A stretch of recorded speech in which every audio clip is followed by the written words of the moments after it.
यह कहानी है एक 20 साल के गैंगस्टर की, जो आंखों में काजल, माथे पर तिलक, कंधे पर काला गमछा, ऐसा लगता है जैसे छोटे बच्चे ने जोग लिया हो।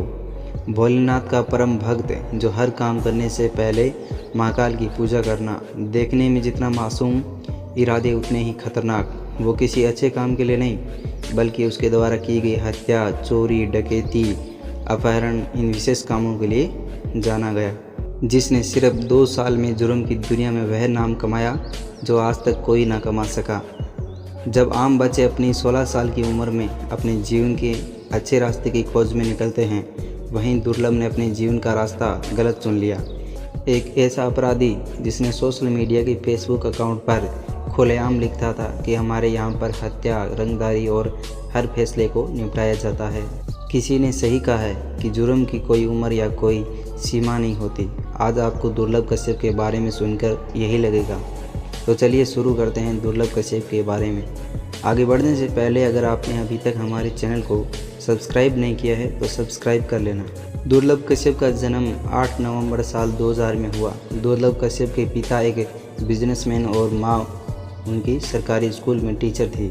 दुर्लभ कश्यप अपने पिता का इकलौता बेटा था। पिता का मानना था कि उनका बेटा एक अच्छा और सबसे हटके काम करेगा, और हुआ भी ऐसा। उसने बड़े काम किए और वो उसे अपराध की दुनिया में ले गए। दुर्लभ ने इसकी शुरुआत स्कूल के समय से ही कर दी और वो अपने सीनियर और जूनियर के झगड़ों को निपटाने लगा।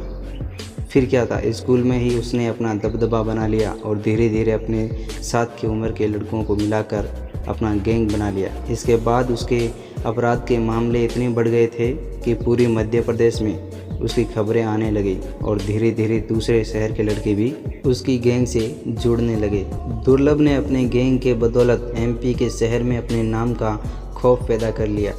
मात्र 17 साल की उम्र में उसके ऊपर तमाम आपराधिक मामले दर्ज होने लगे, जिससे फिरौती, जान से मारने की धमकी जैसे संगीन मुकदमे उज्जैन शहर के कई थानों में दर्ज हो चुके थे।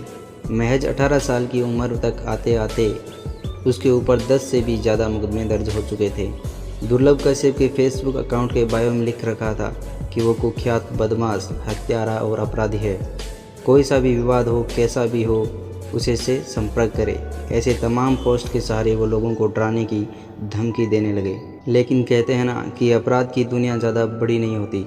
जैसे ही उज्जैन शहर की पुलिस को इन तमाम पोस्ट का पता चला तो दुर्लभ कश्यप और उसकी गैंग के 23 लड़कों को गिरफ्तार करके जेल भेज दिया। यह पहली बार था जब दुर्लभ कश्यप को जेल हुई। दुर्लभ कश्यप जब जेल में था तो उज्जैन के एसपी सचिन अतुलकर ने बोला था कि दुर्लभ, तुमने कम उम्र में ज़्यादा दुश्मनी पाल ली। तू जब तक जेल में है तब तक जिंदा है, बाहर निकलेगा तो तुम्हें कोई मार डालेगा। और बाद में यही हुआ। जब 2020 में लॉकडाउन से पहले दुर्लभ जमानत से छूटकर जेल से बाहर आया तो इंदौर में रहने लगा। जब लॉकडाउन खुला तो दुर्लभ अपनी मां के पास उज्जैन आ गया। वो 6 सितंबर 2020 की रात थी जब दुर्लभ की मां ने अपने बेटे और उसके दोस्तों के लिए दाल रोटी बनाई और सब ने साथ बैठकर खाया भी। इसके बाद दुर्लभ अपने 4 दोस्तों के साथ चाय और सिगरेट पीने के लिए अमन उर्फ भूरा की दुकान पर रात को 1 बजे पहुंचता है। रात को करीब 1:30 बज रहे थे तब यहाँ पर दूसरी गैंग के शाहनवाज, सादाब, इरफान, राजा, रमीज और इसके कई साथी उसी दुकान पर पहुंच गए। पुरानी रंजिश के चलते दोनों एक दूसरे को घूरने लगे और दोनों की कहासुनी हो गई। और फिर शाहनवाज और उसके साथियों ने दुर्लभ पर चाकुओं से हमला कर दिया। दुर्लभ ने अपने चाकू पर हुए हमले का जवाब शाहनवाज के ऊपर गोली चला कर दिया, जो कि शाहनवाज के कंधे पर लगी और शाहनवाज घायल हो गया। और इसके बाद शाहनवाज के साथी दुर्लभ और उसके 4 दोस्तों पर टूट पड़े। दुर्लभ के साथ 4 साथी थे और शाहनवाज के साथियों की संख्या ज़्यादा थी और उन लोगों ने दुर्लभ पर चाकुओं से हमला कर दिया और उनके दोस्त अपनी जान बचाकर भाग गए। दुर्लभ के दोस्त अभिषेक का कहना था कि सादाब चाकू मार रहा था और चाय वाला भूरा कह रहा था कि सादाब भाई से मार डालो। दुर्लभ को 34 चाकू मारकर उसे मार डाला। मात्र 20 साल की उम्र में दुर्लभ कश्यप की मौत हो गई। ये थी दुर्लभ कश्यप की कहानी। अगर आपको वीडियो पसंद आया है तो लाइक और अपने दोस्तों के साथ शेयर ज़रूर करें, और अगर चैनल पर नए हैं तो चैनल को सब्सक्राइब करके बेल आइकन को प्रेस कर दें।